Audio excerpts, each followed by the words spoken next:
நீங்க முதல்ல இதை செய்யுங்கன்னு சொன்னேன். ஏன் அப்படின்னா, நாம காட்சிப்படுத்தி ஒரு விஷயத்த நோக்கமா ரொம்ப ஸ்ட்ராங் பண்ணிட்டோம். அவர் ரொம்ப மனசுல ரொம்ப தீவிரமா அதை பதிவு பண்ணிட்டார். இப்ப இயற்கையே அவருக்கு சப்போர்ட் பண்றதுக்கான விஷயங்களை நடத்த தொடங்கிருச்சு. அதுல முதல் கட்டமா தான் இந்த யோசனைய அவருக்குள்ள உருவாக்கியிருக்கு. அப்ப உடனே இவர் செயல்ல இறங்கணும். அப்ப அதுவுமே அவர் மனசுக்கு பெருசா தெரியுதுன்னா, கொஞ்சம் காட்சிப்படுத்தி அந்த மனசை ப்ரிப்பேர் பண்ணதுக்கு அப்புறம் அவர் அந்த செயல்ல இறங்கலாம். அதை அவர்கிட்ட சொன்னதுக்கு அப்புறம் அவர் அந்த விஷயத்தையும் மனசுல காட்சிப்படுத்த தொடங்கி அதே நேரத்துல செயல்லையும் இறங்கினார். நிறைய பேரை தேடி போய் பார்த்தாரு.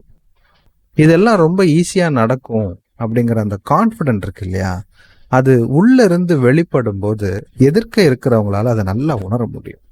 அவர்கிட்ட இருக்கிற அந்த தன்னம்பிக்கையை பார்த்த அந்த பெரிய மனிதர்கள் உடனே அந்த கான்ட்ராக்ட், சரி நீங்க சப்ளை பண்ணுங்க, ஒரு 2-3 ஆர்டர் சப்ளை பண்ணுங்க, பார்க்கலான்னு சொல்லிட்டாங்க.